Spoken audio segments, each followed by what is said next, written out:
Welcome to the Avram Davidson universe, where you will get to listen to some of the best short stories ever written.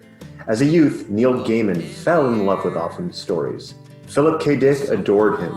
Ursula Le Guin thought his tales wonderful, and Ray Bradbury compared him to Kipling. Each episode will include a special guest, an amazing short story, and a discussion of that story. Enjoy classic tales such as O'er All the Seas with Oysters, The Golem, The Sources of the Nile, and many others. How could you be? It sounds like a story to me, yeah. Sounds like a story to me.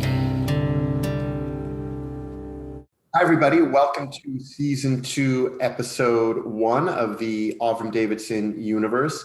I am fired up for this particular episode. It is a unique episode in that we're going to be listening to a true story that Avram wrote called Beer Like Water, which came from Crimes and Chaos, which is an anthology of true stories that Avram wrote. It should also be available on the website pretty soon. We'll be publishing that, so just so you're aware. The other thing that I'm really excited about is I was able to find Avram reading the story himself. So you're in for a treat. We have an amazing guest today, Dan Murphy, who will be sharing his opinions, and I'll be introducing him in a minute, but he'll be sharing his opinions on the story, what he learned from the story. Please sign up for the fan club at www.avramdavidson.com. Again, www.avramdavidson.com. Please write a really nice review. That's helpful in getting our name out there. Please share the podcast. Let other people know about it. If you enjoy Avram's work, please go to our website. We're going to have a number of books published very soon. Some that we're republishing, and some that have never been published before. So it's a lot of exciting things happening. With that said, I'm going to get started in just a minute and introduce Dan Murphy. Dan, it is great to meet you in person. Hi, Seth. Thank you. How are you doing? Good. LA to New York here, right? What's that? LA to New York here. Bay Area. Okay. San Francisco Bay Area, yeah. Good. So I'm going to start off. Obviously, I want to introduce you to those who don't know you, and you can maybe add a little bit of information. But I know you're the editor and publisher of the Yonkers Times, and then maybe tell us a little bit more about yourself. Yeah, I'm a newspaper guy for 25 years now, primarily based out of Yonkers, New York. We've had some weekly newspapers in Westchester. We still have two of those papers survived COVID. One of them is Yonkers Rising, which is the official weekly newspaper of the city of Yonkers. And my online version is YonkersTimes.com, where I'm able to share my stories across the country, across the world. I think that's how we met. Yeah. Well, actually, I think it's a fascinating story about how we met. So I think I'll tell that really quickly. So you know, what happened was I was given one of Avram's manuscripts called Beer. And I started reading it, and I fell in love with this manuscript. Incredible, movie ready, just love this story. And then I started reading another story called Beer Like Water, which is a story we're going to be listening to today. And when I first read Beer, I thought it was a fictional story. And then when I read Beer Like Water, which is one of Avram's stories that are based on true stories that I didn't know about, I was like, oh my gosh, this story is basically part of this story that I thought that was fiction. What's going on? So I started doing some research, and that's when I came upon an article that you had written called Have a Beer on Dutch this summer. And so I immediately reached out to you, and then we started talking about Dutch Schultz and this story, and that's how we met.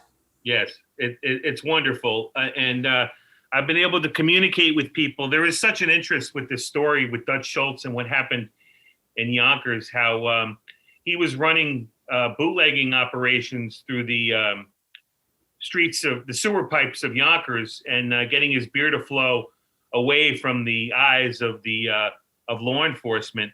And I've people have reached out to me with different stories, different theories, different tales of their relatives in Yonkers. And this is a story that has fascinated me. And when you reached out to me and I was able to finally read Avram's short story, or however you would characterize it, it was gold. To me, it was gold, Seth. It was because it validated a lot of the things that I had wondered about and thought about. And, it was just this young boy. To me, it was a tale of a young boy watching something happen in Yonkers, and just the detail that he has on some of these things. We're going to listen to it shortly. And I love his voice, by the way, too. I love he has like a soothing voice, or I don't know how to characterize it, but I enjoyed listening to it over and over again. I've read it several times and now listened to it, and I love it, Seth. Well, and one of the things that folks don't know, that I think probably one of the most special things about this particular episode, is that I actually found Avram, a recording of Avram actually reading Beer Like Water. So in today's episode, which hasn't happened before, normally I get professional narrators. We're actually going to get to hear Avram himself read the story, which has never happened. I'll also mention, for those of you, and I totally get it, Avram is not reading this. If this was in preparation, the recording that I have was actually in preparation for a class that he was giving. So he's actually just prepping for this class. For those of you who love to listen to these podcasts for the performance, I'm also going to have the professional narration done as well, and I'll put that in a separate podcast. So you'll be able to find that if you decide, you know what, I don't want to listen to Avram, I'm here to listen to the performance. So you'll get an opportunity to do both. But to me, what's obviously special is actually hearing Avram's voice himself. So that to me is incredible. And I think it's also important to mention that Avram was born in Yonkers. When all this happened, he was 7. And obviously, as he grew up, I'm sure he learned more and more about this. And, I think that beer, which I'll talk about a little bit later, is, I think, Avram's view of all of this as a 7 to 12, 13-year-old. This was his kind of view of Yonkers. So yeah. I thought the first thing that we should do, and actually, sorry, one more thing we should mention that's really different and unique about this episode is that typically we're talking about Avram's writing style and his prose and what an incredible writer is. And he, without a doubt, this is a true story that he did an incredible job writing, but it isn't meant to be a literary piece like some of his works. So I just wanted to mention that. It's truly, I would add to that. It's true. It's for Avram. It's truly different, and I think he felt, I don't know if responsibility is the wrong word, but he had a duty or a compelling thought to write about this tale, which kind of validates a lot of my thoughts after studying this for 25 years now and listening to, dozens of people, reading manuscripts from people, reading their story ideas. This was the gold nugget of them all when you reached out to me and gave it to me, Seth, because, he has insight like no other. So it's just it's a wonderful story. I would encourage everyone to read it, to listen to it, and get hooked on this issue like I am, and I think you are. Absolutely. So I thought before we listen to the story, one of the things that you could do would be to maybe set the stage a little bit, talk about some of the characters that are in the story, and then we'll go ahead and listen to it. So, I'll throw out some names. If I miss some, just go ahead and maybe add to them. Jack Fogarty, I think, is a mayor at the time. So maybe talk. Yeah, he was the mayor of Yonkers at the time. The beer was running under the streets of Yonkers. These sewer lines were created to run the beer out of the Yonkers brewery in secret. And Fogarty was a puppet, if you will. Every political figure in Yonkers at that time was beholden to one individual. I think every large city or community has had these political figures in their histories of someone who just dominates the politics, and everything goes through that person. So Fogarty was the mayor, but there was someone above Fogarty pulling the political strings, if you will. And what about, and obviously Dutch Schultz is a big part of this story as well. Dutch Schultz, he lived in Yonkers with his wife, Frances. His big interest with Yonkers was continuing his bootlegging business. He was the beer baron of New York City and the Bronx. And he got a hold of the Yonkers brewery, which was making near beer, they called it, during Prohibition, which had just a tiny bit of alcohol. And Dutch forced the owner of the brewery to sign over control to himself. There's a story about that, about Dutch putting a gun to this guy's head. Dixie Davis, I believe. Dixie Davis, yes, who was Dutch's lawyer. He wrote a lot of these stories under a pseudonym. And but yeah, so Dutch got control of the brewery and he started smuggling the beer out. And he was a major, he used Yonkers as his one of his depots to do his business. And the Hudson River is right there, conveniently located to New York City and the Bronx. It was a great spot for him to do business, and he did a lot of it there. And what about Tom Brogan? Tom Brogan is the man, the myth, the legend that Avram did not refer to officially in his story, but all eyes, all ears, all roads lead to Tom Brogan as the man who orchestrated all this, who collected the money that should have been given to the police for protection. His family denies it. I've received an email from his grandson, saying, how dare I accuse Mr. Brogan? But if you read up on Yonkers history, political history, and you read Avram's story, Brogan was the mastermind of Yonkers Democratic politics for about 50 years. And he certainly had his hands in this, and he knew some of the gangsters of the time, some of the Irish gangsters, Oni Madden. There were some others who worked with Dutch in the bootlegging business. So the connections are there. He is a critical figure in all this, Seth. One of the 3 or 4 major characters, if you will. Any other characters that I forgot that you'd want to? His wife, Dutch's wife, Frances, to me is a sympathetic figure, and I believe someone who could play a role in a characterization or a movie of this, because she was left penniless after Dutch was murdered, and she sued Brogan to try to get the Yonkers brewery back in her hands so she could sell it. And so she was treated poorly by Brogan and the powers that be. Dutch left her penniless, and of course there's the rumor that Dutch had a $5 million treasure chest that still may be somewhere that she was never able to get her hands on. So to me, she's a compelling figure, Seth, to remember about how these things kind of go bad for the families. Yeah.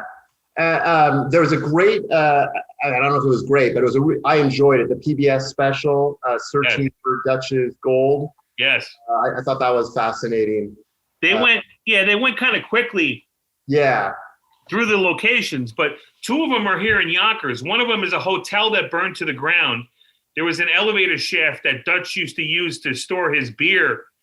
And that's one of the rumored locations. There are actually people up there now, Seth, in the hills of South Yonkers with metal detectors trying to find the treasure. There's another location in Concordia College in Bronxville that Dutch supposedly spent his time while on the lam hiding. And there are some basement caverns in that location. But the one that I think is the most reliable would be up in Phoenicia, New York, which is up in the Catskill Mountains of New York. And Dutch spent a lot of time there and kind of told his associates about where he was putting it. But the problem with Phoenicia is, to the right and to the left are tens of thousands of acres of forest land that Dutch might have placed the treasure in. So, good luck finding it. And again, thousands of people have tried to find it. And I love that PBS special too. But Avram really didn't deal with that in his story. And I'm kind of with him that I'm not about the millions. I don't know if that's a fool's gold rush, but I'm more interested in this story. And, there are questions about this story that I think we'll get into later about how this was able to happen in Yonkers. And there was never any prosecution of anyone. And Avram does a great job at the end, just saying, what's up, right? What happened here? All right, one last question before we listen to the story. Yes. How did you get into this? I mean, when did this start for you? And I'm so thankful that I found your article and we made this connection. But how did this start? Well, I'm just a lover of history, first of all, and I was covering Yonkers in the late 1990s, and actually the newspaper where I worked out of had in the basement an unfinished. It was right on the Sawmill River, not the Hudson River, but the Sawmill River. And the rumor had it that this was one of the locations where Dutch would swing out the doors of this basement and smuggle beer in and out, and then ease them out the covered river and into the Hudson. And I just became fascinated with it and kept reading about it. And I have an interest in organized crime and some of the figures of the day. I would say that Dutch Schultz is a bit of a misguided person in history. Yes, he was very angry. Yes, he was very hostile. He was brutal with his enemies and even his associates. But I think that there was a genius to Dutch Schultz that people sometimes don't see. And I think that this scheme that he concocted in Yonkers is a perfect example of how he was able to control the beer flowing in New York City for all these years. It's fascinating to me. And before I read any of these stories, I hadn't heard of Dutch Schultz. I heard of Capone and I heard of, all the others, but, right. But he was someone I hadn't heard of. And, any thoughts on that? I mean, just in terms of why he isn't as well known. He is portrayed in some movies, and he's kind of portrayed as a thug, as a buffoon. And again, I would call that into question because of his success. He was murdered by Lucky Luciano and Murder Incorporated, basically the organization, because he was just getting too out of control. He wanted to kill Tom Dewey. Dutch wanted to kill Tom Dewey, who was then the prosecutor in New York, the famous New York prosecutor who was going after organized crime. And Luciano and some of the other mobsters had enough and they killed him. But he's pretty well known in New York circles. I'm trying to remember the famous novel. It'll come to my mind. Yeah, and I know that he was in a couple of movies, but he certainly isn't as well known as Capone or others. Right. Well, I think part of it was his life as a gangster was cut short. Yeah, that's true. He was in his young, probably 30 something, early 30s. He was young, and so maybe that's the reason. He was kind of a New York based mobster, if you will. But maybe together we can grow his fame, Seth. It's interesting. He was making millions. Millions as a 20-year-old in his 20s. Yes, millions a month, Seth, in the 1930s. Yeah. So that's where it's all in that treasure chest that we have to find one day. Well, let's go ahead and listen. Good. The 3rd of March, 1980, University of Texas at El Paso. lecture series, Adventures in Unhistory. The adventure today is Beer Like Water. A huge great-granddaddy of a rat leaped out of the tangled mass of rubbish which packed the lower part of the conduit and jumped at one of the men. The man screamed, tried to flee, his rubber boots slipping on the slimy surface beneath his feet. For a second, panic threatened. Then there was a sharp report which echoed and re-echoed. The rat fell writhing in the filthy muck and was immediately stomped to death by the man who had shot it. Joe Horvath waved his revolver in one hand and his lamp in the other. "Come on," he said impatiently. "Let's go. What are you waiting for?" The answer, as the frightened Department of Public Works crew huddled fearfully together, came from the shadows surrounding them. As the last echoes of the shot died away, a chorus of squeaks and scrabbling sounds came from the darkness. Just outside of the beam of lamplight, gray forms darted, red eyes gleamed. "What makes them damn rats grow so big?" someone muttered. "There must be millions of them," another protested. "They bite you, you could get hydrophobia." "You'll get worse than that from me," Joe Horvath threatened. "Let's go." He shone his light around, muttered disgustedly. "Look at all this junk. Bed springs, old mattresses, auto seats, Christmas trees, boxes, crates. No wonder the creek backs up. No wonder it smells bad. We gotta get this crap out of here." He gestured to the men. They moved forward slowly, but they moved. You didn't argue with Joe Horvath. And above all, even when he had no revolver, you didn't call him any dirty names. Because if you did, he would hit you 10 or 20 times, and if you fell down, he would pick you up so he could hit you 10 or 20 times more and knock you down again. Joe had a temper. He moved along, holding his revolver on the ready. He gnawed his cigar and muttered into his mustache. His being down here in the filthy, cluttered conduit through which the Nepperhan Creek ran into the Hudson was in the nature of a punishment detail. Everyone knew that. He couldn't be fired for telling the big shots what he really thought of them. Horvath was a war veteran, and he did his work well. But he could be given the dirty work to do, and he was, like now. Yonkers politics smelled about as sweet as the Nepperhan itself, and the lower part of it formed part of the sewage system. Lately, the merchants whose back premises faced the last open section of the creek, or river as it was also called, a block formed by Warburton Avenue, Main Street, North Broadway, and Manor Hall Square, had been complaining that the Nepperhan smelled worse than usual. From the muck. The day was September 29th. The year was 1930. I was 7 years old there.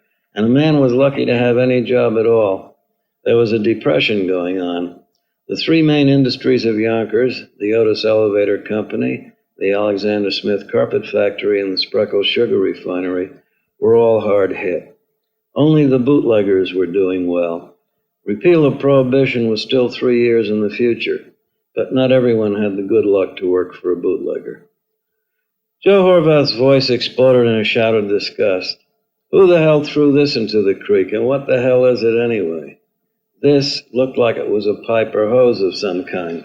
It was about 4 inches in diameter and was bound tightly around with wire. Copper wire, Joe observed thoughtfully. Nobody would throw away this much copper wire. Where does it come from? He shone the light backwards, then forwards, but the hose seemed to have neither beginning nor end. That's a funny thing, he muttered. A damn funny thing. One of the men suggested diffidently, maybe you look in chart, Joe. Them maps you got from City Hall.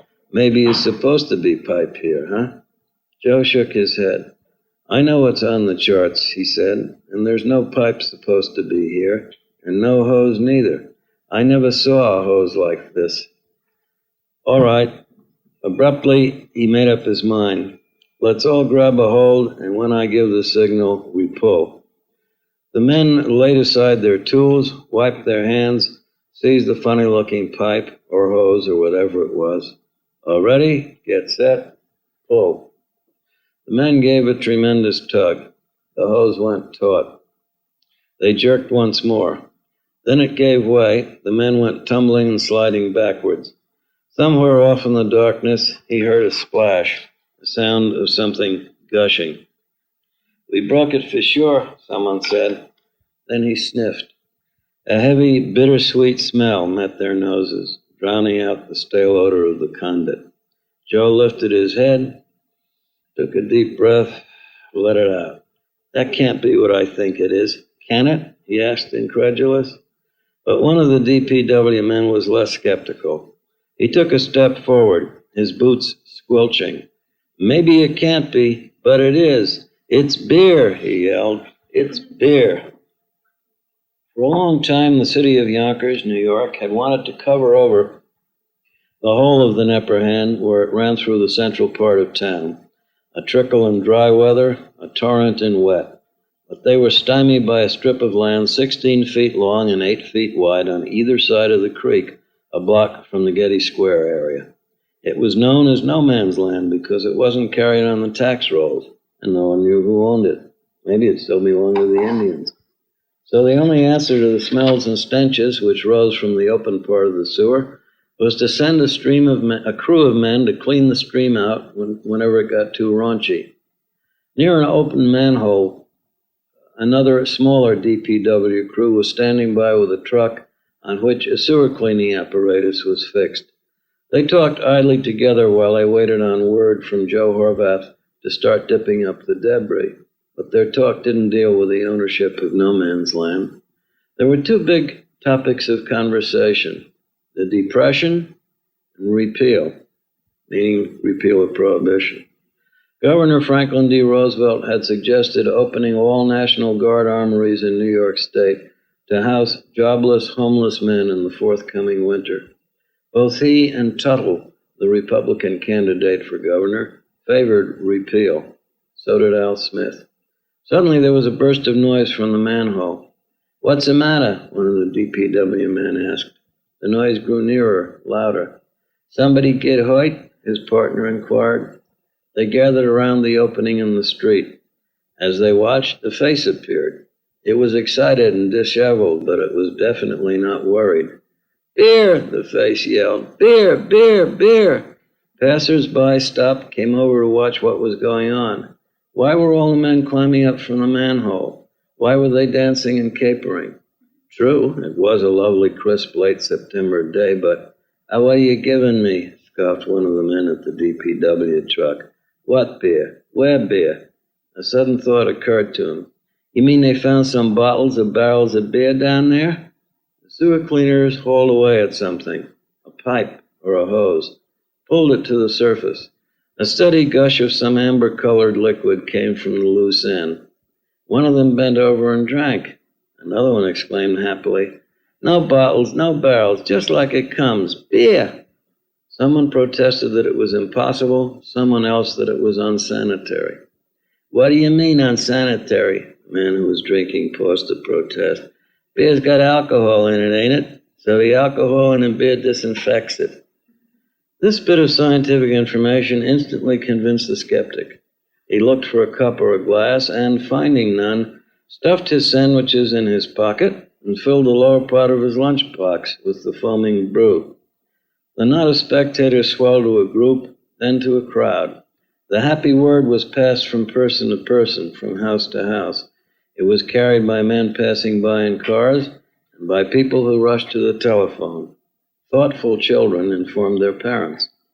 The cry went up all along Park Hill Avenue and School Street where the discovery was made. "Beer, beer, it's running in the street, free beer."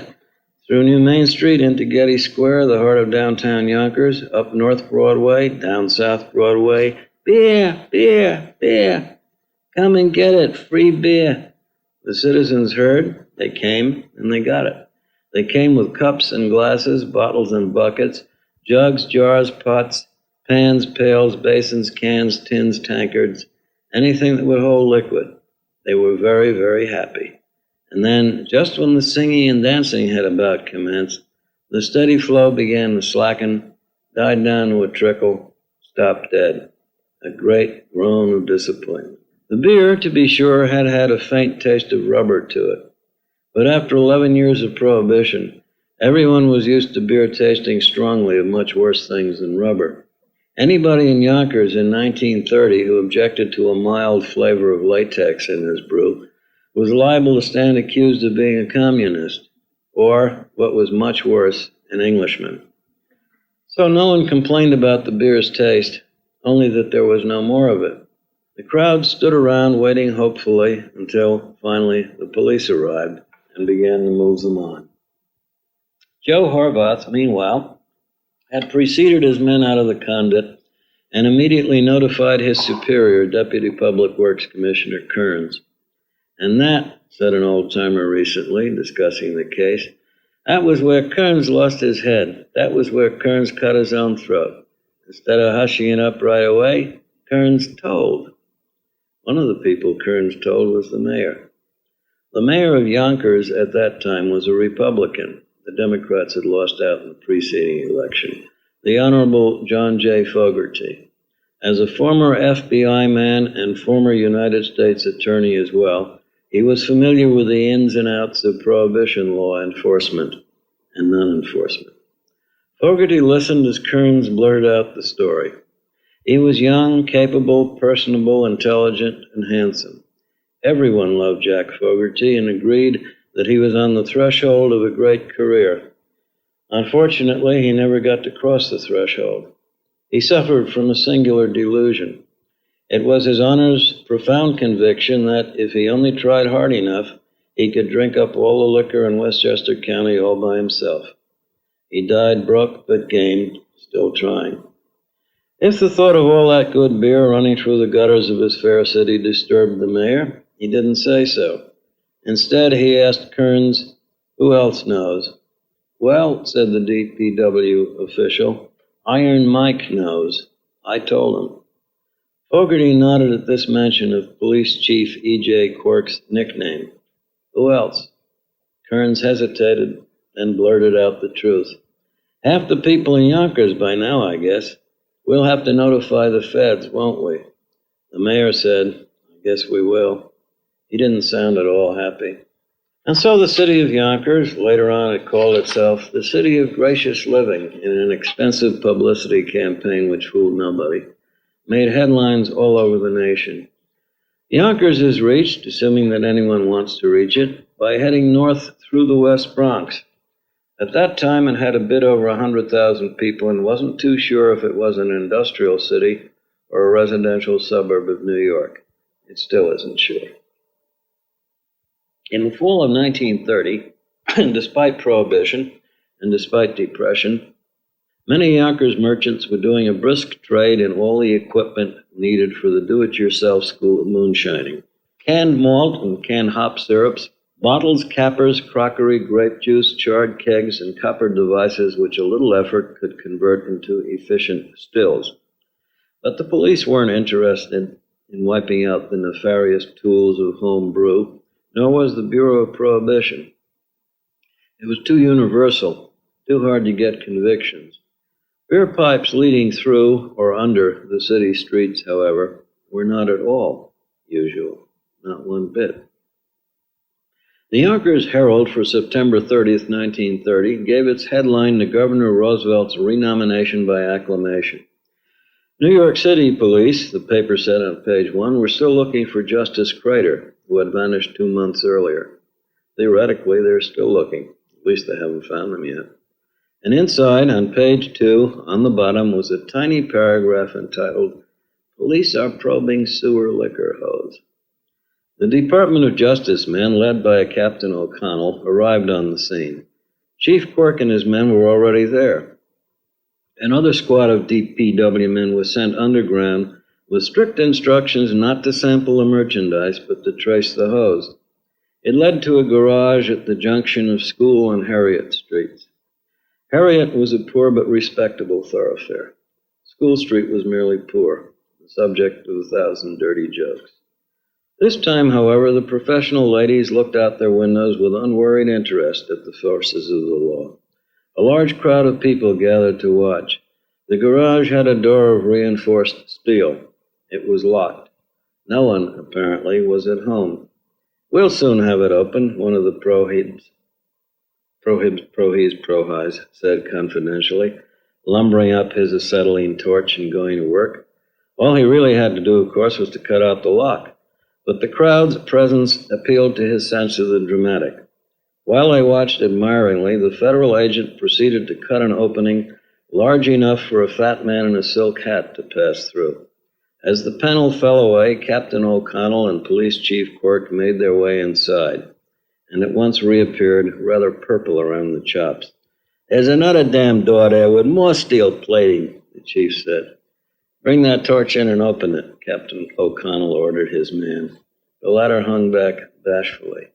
"I can't, Captain," he said, squirming. "I haven't got no more fuel." The crowd waited patiently till another tank of fuel was brought and the second portal was broached.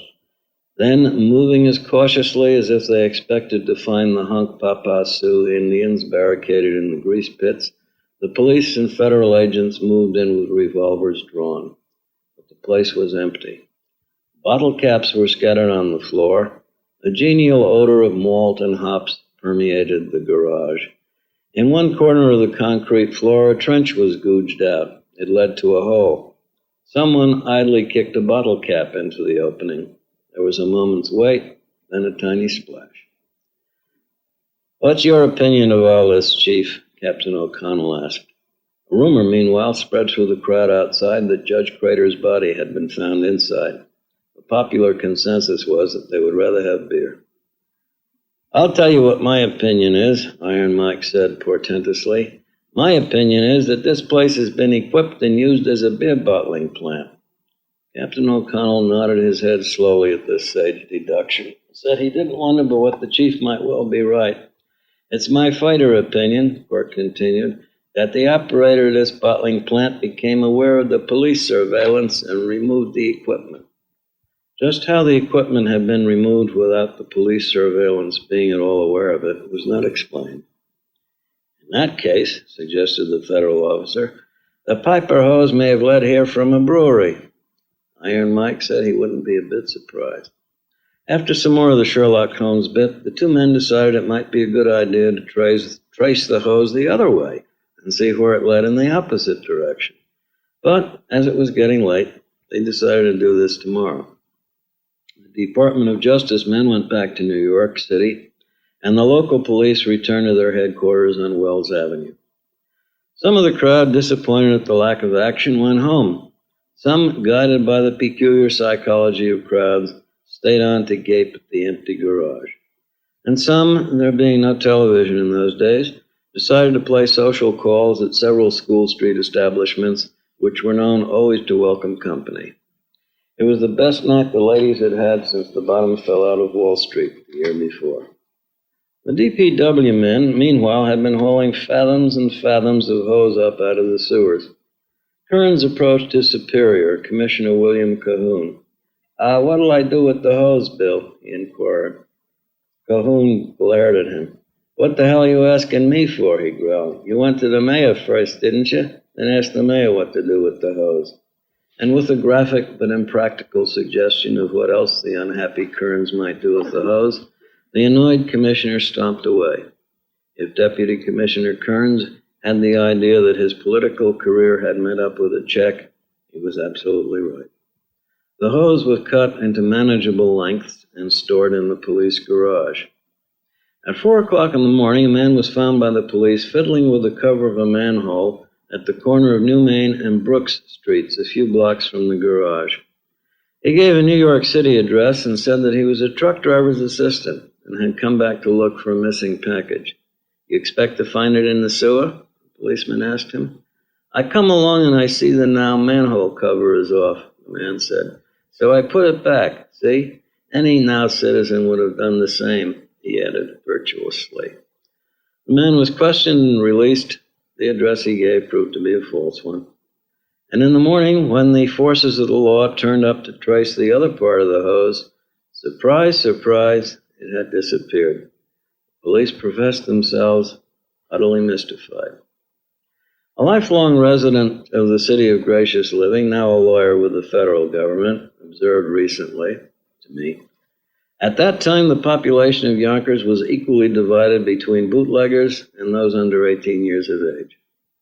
But other worthy citizens deny that this is strictly accurate. Quite a number of Yonkers bootleggers, they point out, were themselves under 18 years of age. However this may be, while every city in the United States had beer barons and rum runners, it does seem that Yonkers had more than its share. There were several reasons for this. The city was located on the lower Hudson River, a large body of easily navigable water. It contained on Ann Street a permit brewery, one which was licensed to make near or de-alcoholized beer, and so was able to procure and to dispose of practically unlimited quantities of malt, barley, and hops. Right on the Yonkers riverfront was a huge plant for refining sugar, and another one for distilling grain alcohol, only for industrial purposes, of course, both being essential commodities for the moonshine business. The city of Yonkers was also located right next to the 6 or 7 million perpetually thirsty inhabitants of the city of New York, a great bottomless gullet of a market. And in addition, the city of Yonkers was, for a time at least, the residence of an entrepreneur named Arthur Flegenheimer, also known as the Dutchman, also known as Dutch Schultz, the kingpin of New York bootlegging. Apparently, the rocks and rills, the woods and templed hills of Upper Palisade Avenue appealed to the Dutchman's taste. And besides, if he leaned far enough out of his garden, and if the wind was in the right direction, he could have spit practically onto the roof of the Ann Street Brewery. Not that he would have done such a thing, because he owned the biggest piece of it. He was joined in this business venture by a few fellow gangsters, such as Oni Madden, and, so it was rumored, several prominent Westchester citizens of good reputation. The piece of land where the malt house was located was known as Chicken Island. School Street was its main thoroughfare. There weren't many others. If the legal authorities suspected that the pipeline led from a brewery in Yonkers, and not, say, one in Texas, their puzzlement as to where the brewery was located is hard to understand. There was only the one in the whole city, and its presence was perfectly legal. It had a permit from the Treasury Department to make near beer. This being so, it is also hard to understand why passers-by were so unhospitably discouraged. A Yonkers barber complained only recently, with indignation still green after many years, that even the most pressing kidney condition was not accepted as excuse for pausing in Ann Street after dark. A Yonkers merchant recalls that in those days he was once stopped in Ann Street by a man on horseback. It wasn't exactly a horse, he says, more like an Indian pony. And this fellow says to me, "Where do you think you're going?" I say, "Through here and into Palisade Avenue." "I know you're not. Turn around and go back." And he pulls out a gun when I try to argue with him. I says, "You're right." And I turned around and went back. "Oh, sure," I told the police. And they said, "Kid, you've been seeing too many movies." There were indeed a few suspicious souls who wondered why an expert German braumeister should be hired at a fabulous salary to make near beer. But with armed and mounted guards protecting the honor of the brewery, nobody was going to risk hurting their feelings by wondering out loud. 3 days after the first finding of the beer hose and its glorious aftermath, the story was again reduced to a tiny paragraph on an inside page. Lack of clues in beer hose case. Although the garage is still being watched, police have failed to find any clues to the ownership of the beer bottling plant believed to have been operated there. The section of hose is still being held in police headquarters. Maybe the cops are waiting for someone to come and claim it. Anyway, there were more important pieces of news. An epidemic of infantile paralysis had emptied Wesleyan University, and there was a pre-Salk attempt to treat it with serum. Madame Curie was reported near a new cancer discovery using radium. There was a very modern note. Chinese Reds again fire upon U.S. craft. There was an odd story about a 16-year-old boy refused admission to school in Ohio because of what the paper delicately termed his unusual development. The kid had a baritone voice, the strength of a 15-year-old boy, smoked cigars, and shaved regularly. And there was a red-hot scoop. "Officer stops runaway horse." For almost 2 weeks, the Yonkers Herald happily forgot about the beer hose scandal. even if nobody else in town did. On October 14th, the Nepperhan Avenue sewer collapsed with a roar. It was the oldest one in the city, and how the politicians and contractors, who tore everything else in Yonkers up every 2 years, had overlooked it for 4 decades was a mystery. The Department of Public Works sent another crew down to repair it, or at least to investigate it. Guess what they found? Right. This time there was no public hoorah. The DPW foreman ordered his men to keep their mouths shut while he went to report this latest liquid bonanza.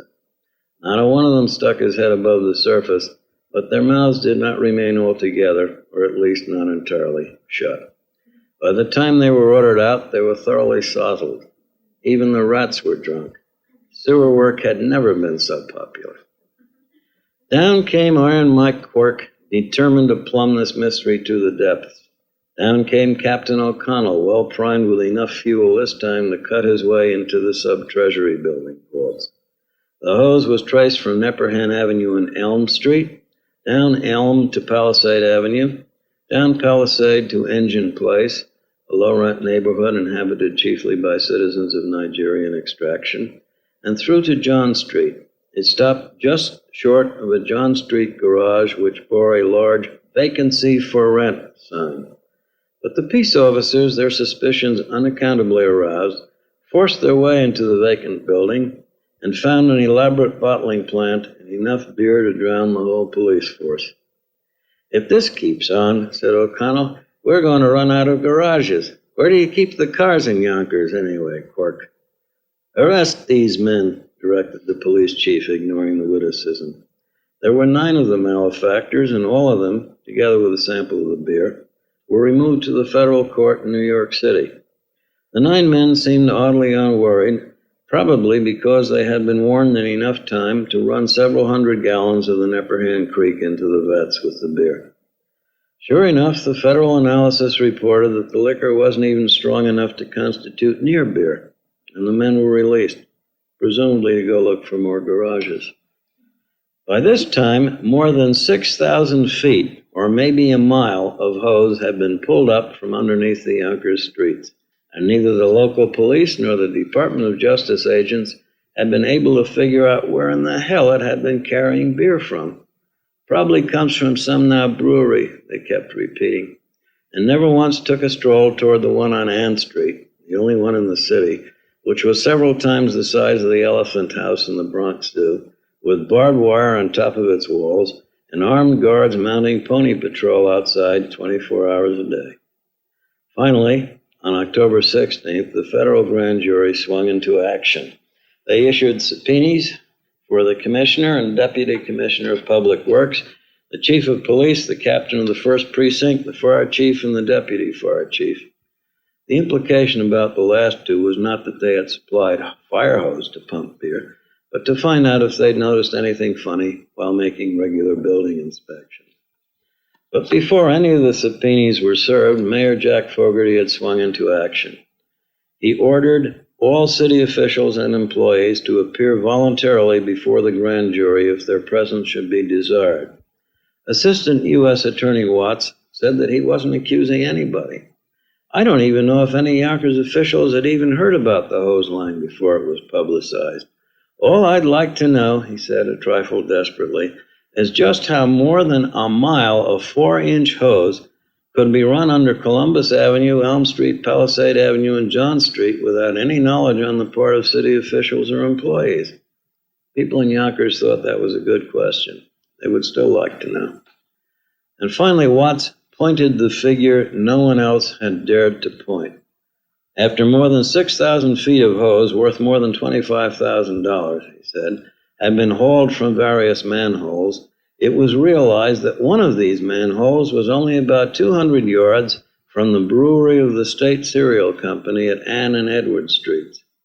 After the first pipeline was discovered, Watts went on, both ends were cut. Who cut them? Deputy Public Works Commissioners D.R. Dedrick and James J. Kern, Police Chief E.J. Quirk, Water Superintendent Oscar D. Barker, Police Captain William H. Croft of the 1st Precinct, Detective Sergeant Henry F. Murphy, and Detective Joseph Sullivan of volunteered to appear before the federal grand jury.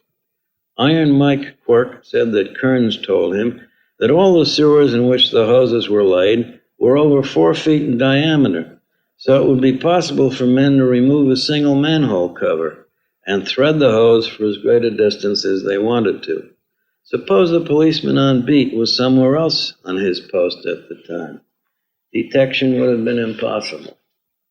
In other words, if a policeman saw 6,000 feet of hose slithering into a manhole, he would suspect nothing unless there was a man attached to it in plain sight. Meanwhile, a third DPW crew had engaged in what was rapidly becoming Yonkers' favorite outdoor sport. They went out to clean out a clogged drain. They shot some big rats. The secret of the huge size of Yonkers sewer rats had been solved, even if nothing else had. They had grown fat on mash. And they came across a huge line of mysterious wire-bound rubber hose. But this time, alas, the line was dry, and the public works employees were feeling quite savage about it. Deputy Commissioner Dedrick had a theory about this last line. It ran downhill, he said, and I believe it was floated down to wherever it was floated down to. As usual, both terminals had been cut. But U.S. Attorney Watts wasn't buying that theory. The hose couldn't go around corners and make angles from one street to another without someone opening manholes and going down to guide it. How is it possible, he burst out querulously, for all this to have been done without being seen? Was everyone in Yonkers blind? Was everyone in Yonkers in on the secret? The New York Daily News advanced a theory of its own. A former Yonkers police official. The former Yonkers police official said the purpose of the hose was not so much to baffle the police as the Treasury Department's beer checkers. These were the federal inspectors supposed to be on duty in the permit breweries to see that all beer was de-alcoholized. This beer checker was demanding a cut on all the beer that went out without being weakened, and the pipeline was used to get the stuff out without his knowledge. No matter how much it cost to lay the hose, it was worth it in the savings on big graph assessments, said the ex-cop. Could be. It turned out that the Yonkers police had never turned in a written report on the discovery of even the first pipeline. Chief Quirk was asked if he would waive immunity. He replied emphatically that he would. The New York Mirror suggested that the law enforcement officials may have got honest, or, dismissing this as too unlikely for further consideration, or raised their commission on each barrel, necessitating this shrewd expedient.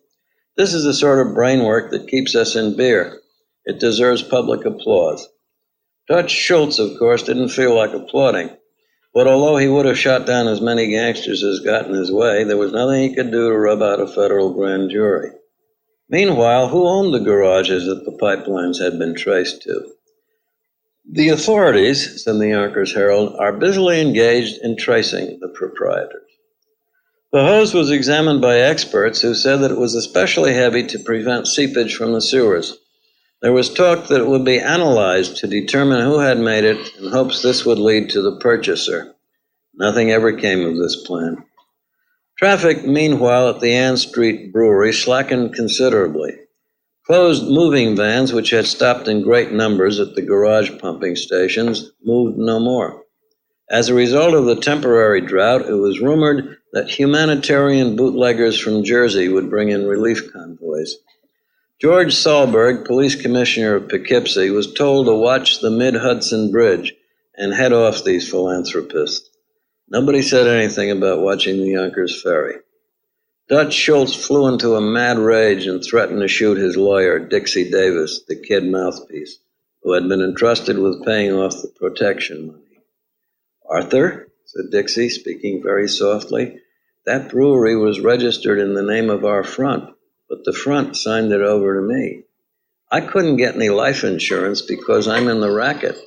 But if I should die suddenly, Arthur, why, that brewery would belong to my family, Arthur. The Dutchman calmed down at once. He smiled, threw his arm around Dixie's shoulders. Why, sonny boy, he said, you know that I wouldn't hide a hair on your head. Several years later, it turned out that both Schultz and Davis had been taken for a sleigh ride on the Yonkers deal. They thought they had been paying off Police Chief Quirk, and they hadn't, not at all.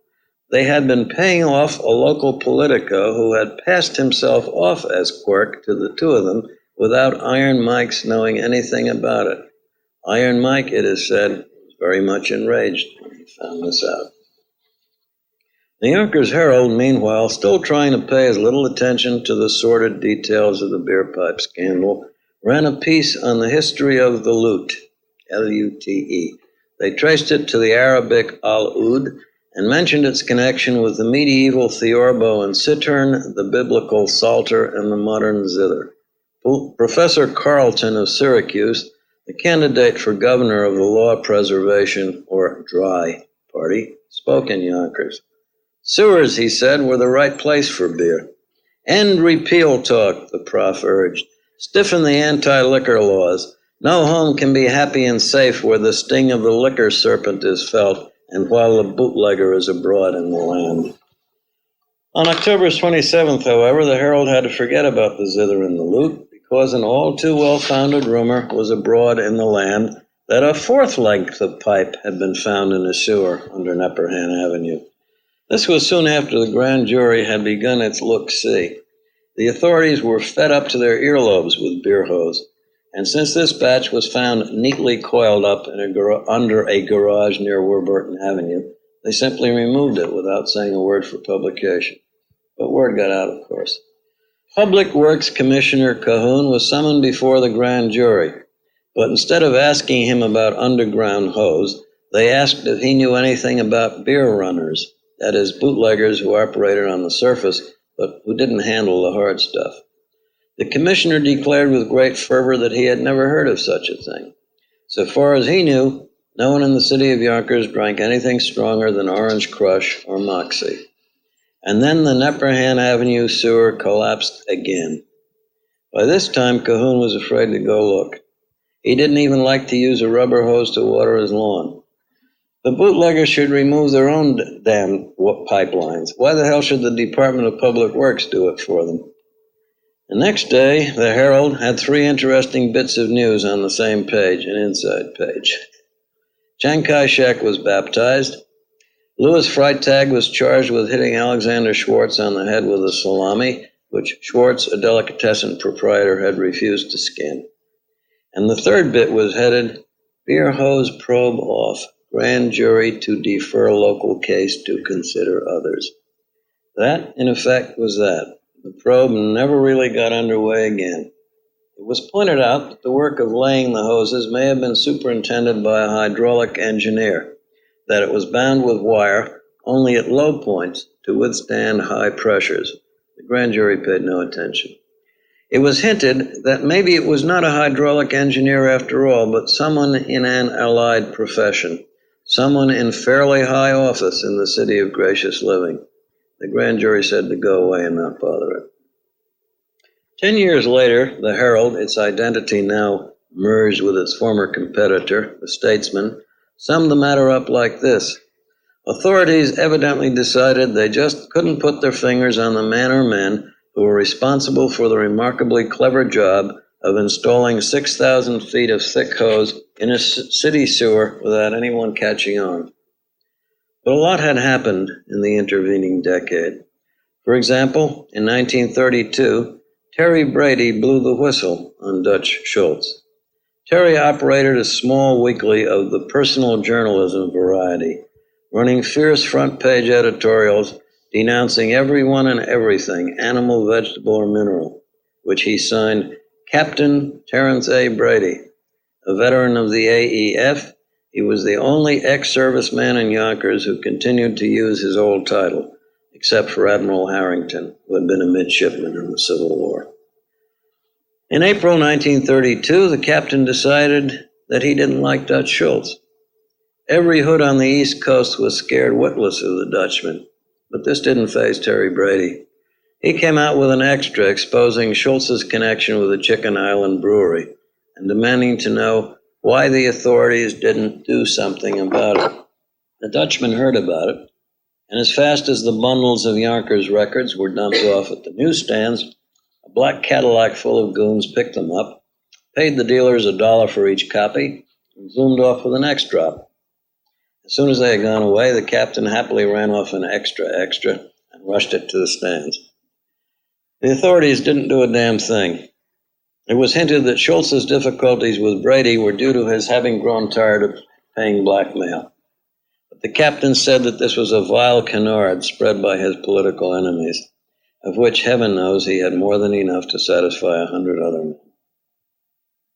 In March of 1938, Mrs. Florence Flegenheimer, widow of Dutch Schultz, shook the city of Yonkers by suing one Thomas A. Brogan for $109,264 worth of stock in the Chicken Island Brewery. She also sued Dixie Davis, who had troubles of his own, having been put in jail by New York District Attorney, later Governor Thomas E. Dewey. Mrs. F's claim was that in 1930, and again in 1932, her late husband and a few others had organized two dummy corporations to mask his ownership of the brewery, and that the brewery had somehow gotten into the hands of Mr. Brogan. Besides being the president of the malt house, Mr. Brogan was also a leading paving contractor. He also happened to be state Democratic committeeman. He was, at least in Yonkers, a very big man. The gangster's widow charged in her affidavit that the defendant Brogan at that time was and still is the Democratic and political boss of the city of Yonkers, that it was necessary to obtain protection in order to operate the brewery during Prohibition without interference from the Yonkers authorities. Brogan was the man that had to be seen in that connection. It was advised that $2,500 per week would be required to be paid off by my husband to operate during that period.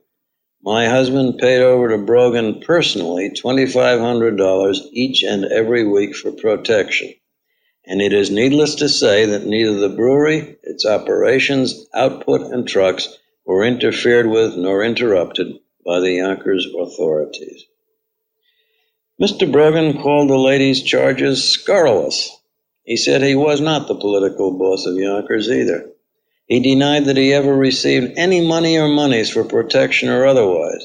At no time in his career was he ever associated or connected with the said Arthur Flegenheimer, that is, Dutch Schultz. The brewery went into receivership. Mrs. F. never got a dime. If anybody, whoever it was, accepted $2,500 a week for protecting the brewery, he made a lousy deal. It has been estimated on damn good authority that the Chicken Island Suds shop made a clear profit of $10,000 a day. Figure that out over the course of a year. $2,500 a week protection was nothing. $25,000 for wire-reinforced hose was nothing.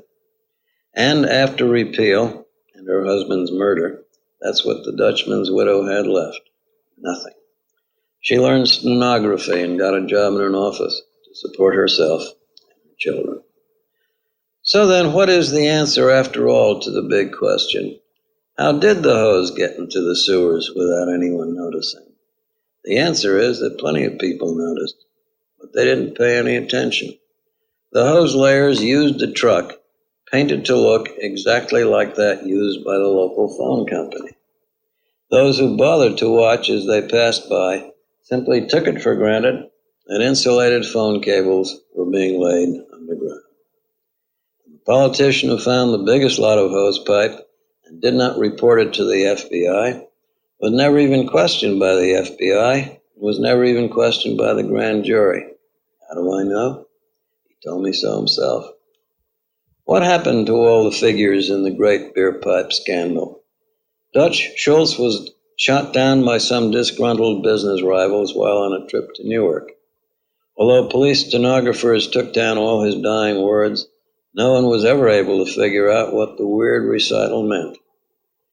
Iron Mike Quirk died of a heart attack while on an auto jaunt with a lady friend. His successor shot himself on the eve of another investigation. Joe Horvath, not his real name, went into business and is still doing well, not taking nothing from nobody.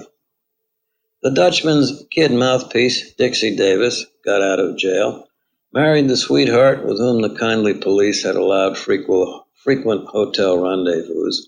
He went straight and vanished from sight. Captain Terence A. Brady, the Wildcat publisher, drew a suspended sentence for publishing indecent material in his little paper. It was a bum rap, he said, inspired by his political enemies. And he expired a few years ago from natural causes. This was a big surprise to Yonkers, which always expected he would sooner or later be shot dead. As for the gentleman who was said to have collected the protection money under the pretense that he was Chief Quirk, he is still alive and powerful. Anyone in Yonkers will tell you his name, but no one will allow himself to be quoted, not even now, many years later. And that about winds up the story of the great beer hose affair, but the memory lingers on. The beer pipe is to Yonkers what the Headless Horseman is to Tarrytown, a beloved legend. Its very recollection is fragrant. Once upon a time, the people of Yonkers like to remember, when the Depression was hard upon the land, someone struck the flinty pavements of their city, and for one wild, sweet hour, it gushed forth with a fountain of pure, free beer. So what'd you think? What'd you learn? Well, first, it's, I've read Beer Like Water probably 5 to 7 times, and this is right up my alley. First of all, this is like a godsend for me that somebody brought this down and handed it to me, because I've been researching this, fascinated by it for years, and here's someone giving a young boy's account of what happened at the time, and to hear his voice, to me, gives it new meaning, another angle, and I enjoyed his voice. It's like a soothing, to me, it's like a soothing voice. I've listened to it a couple times, once at night and in different settings, and I just enjoy having him read his own words. To me, that I'm so glad that you found that. Oh. But I learned a lot. He really validated, Seth, he really validated a lot of the things that I had thought, but what did he validate? never able to prove. What did he validate? No, what did he validate? Well, he points to the fact that in order to run this beer through sewer lines in Yonkers, a lot of people had to be paid off, right?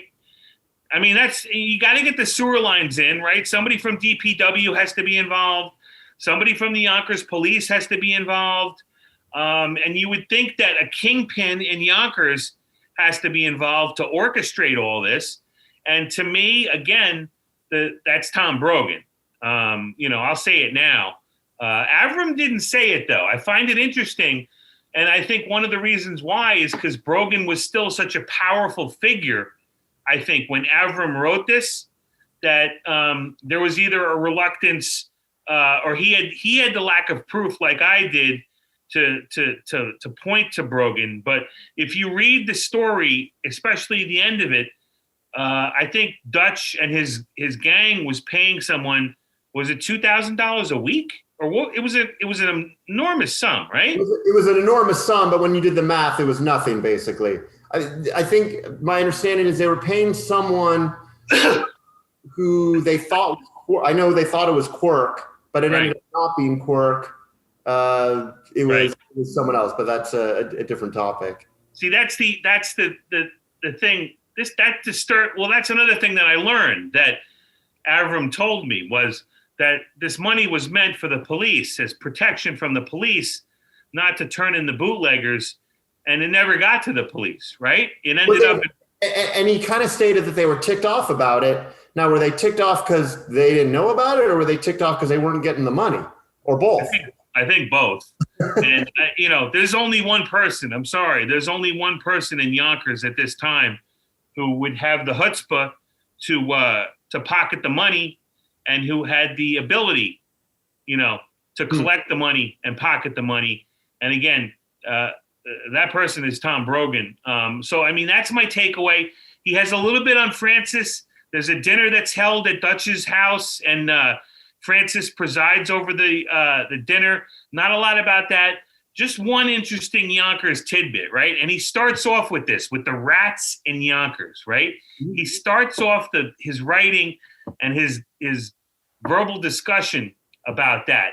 And to me, that's fascinating because even today in downtown Yonkers, in that area, there are rats the size of small dogs.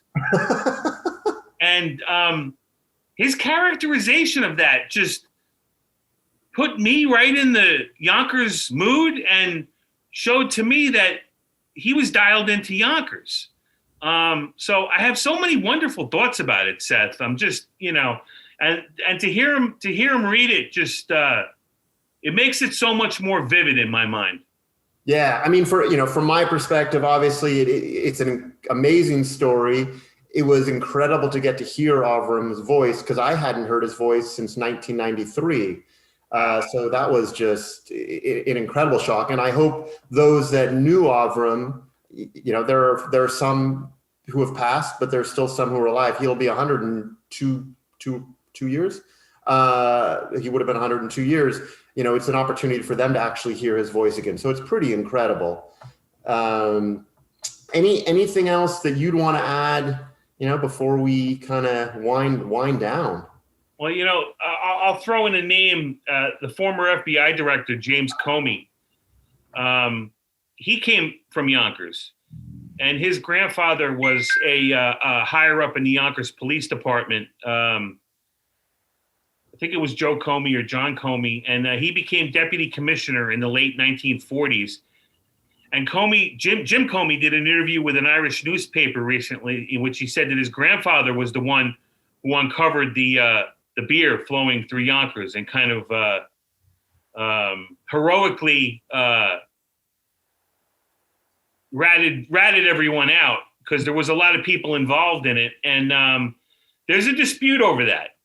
I'm in contact with Yonkers police historians and others who don't agree that the deputy commissioner, when he was a young officer, did that, but there's no proof against it. So we're still digging in that, but it just goes to show, Seth, that this story takes so many different turns and angles, and there is a fascination. Yes, you have to love history, or maybe you could love the mob, or maybe the period of Prohibition. I think that was another interesting part of Avram's tale was the people who were so proud that Prohibition was in existence, right? The woman who was giving speeches. What was her name again? I can't remember. That's from Beer, Beer, Beer. Okay, I'm sorry. I'm mixing my Avram tales here, but no, don't worry. And I'll talk about that in a second in terms of we're going to be publishing that soon. But go ahead. Even though he was a sci-fi author, I'm fascinated by his desire to write this and what a great job he did with both the novel and the short works that kind of put in my view, put me in the room of that woman who supported Prohibition and the rats, the police, the dirty politicians. You've got it all in this one, my friend. Oh yeah, no, it is an exciting story. So a couple of things to me, and looking at some of Avram's notes, there was no question he wrote this specifically to be a movie, without a doubt. I was looking at some of his notes and who he was talking to. I think he wanted this to be a movie, and I think it would be an incredible movie, especially one about Dutch Schultz. People love mob movies, yes, or mafia movies. I always talk about who would play a certain character. I didn't do a lot on this because to me the movie is Beer, Beer, Beer, because it's a bigger story. I think Beer Like Water that we just listened to just encapsulates just a short portion of Beer, Beer, Beer. Yes. But Joseph Leonard Gordon Levitt, who played the main character in Looper, if any of you have seen that, I think would be incredible. He's a little bit old, but I think he'd be perfect. Is it Snowden too? Did he play Snowden or no? Yes, he played Snowden. Yes, exactly. Good choice. Yeah, that's who. Wait, he would play Dutch? He would play Dutch. Okay. That's who I would think would be perfect for Dutch. That's the only person I thought about because I don't want to give away too many of the characters from Beer, Beer, Beer. Yeah. But I have a different take. You know me. We've had this discussion. I love the short story, Yep. and I would love to have it, based on Dutch, based on Brogan, based on Francis. Those would be my three characters. But I love the fact that a young Avram is the narrator of what he sees in Yonkers at the time. I think there's an opportunity, and we've seen that in past movies or miniseries, how a young boy narrates what he's seeing. So I don't want to give away that much either, but I mean, either one is great. so going I'll back. get the popcorn for either one, Seth. All right. Yeah, absolutely. So going back to beer, just really quickly.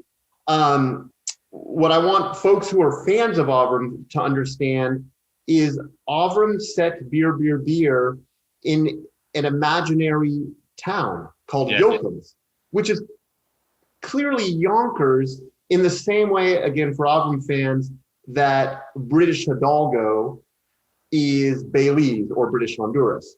It is 100% Yonkers, but it's not. Yes. And it's really interesting. It's fascinating. And you could choose to make it in Yoakams or you could choose to make it in Yonkers. I think either way would work. Yes. Let me validate for you, because you and I had exchanged some emails and we've talked about this. And I would agree that maybe because of his interest in outer space places, or I don't, maybe that's why he changed the name, but maybe he changed the name because of legalities, but you're right that the everything in the book is Yonkers related, and it's just the names of the communities, and the people are the people's names are changed, but that's Avram in Yonkers. Absolutely. I mean, you have in Beer Like Water, you have the real name Chicken Island, I believe. Yes. And in Yoakams, in Beer, you have Turkey Island. He tweaks it, right? So I don't know. It's cute. It went for people like you and me who know the real names. I get a chuckle out of things like that. Turkey Island and his reference to Yoakams or Yonkers, and it's right on the Palisades, which is right over the Hudson River from Yonkers. So the messages are there. I mean, and I would encourage fans of Avram, I would encourage you to read both these stories. So just, and hopefully by the time this comes out, Beer Like Water is from Crimes and Chaos, and we're going to be republishing that. And Beer, we're also going to be publishing. It's never been published. So hopefully in the coming weeks or months, it will be available. And I think it's some of Avram's finest work. So have Avram's fans ever been able to hear him? No. So there's another opportunity for all the lovers of his science fiction work. I mean, to me, it's always interesting to hear what the author sounds like, and you get an insight into his personality. And it's just, I'm not characterizing his voice, but it's just it's a soothing, wonderful voice. I enjoyed it so much. Well, I cannot thank you enough. This was incredible. Hopefully maybe we'll have a second discussion down the road I hope so. Rose, and as you find anything, let me know. If anyone comes to you with more information, and obviously I'll do the same. I will. And if I find the $1 million treasure chest, you're my first call. All right. We'll split it, right? Thank you, Seth. Dan, thank you. All the best. You too. Bye-bye.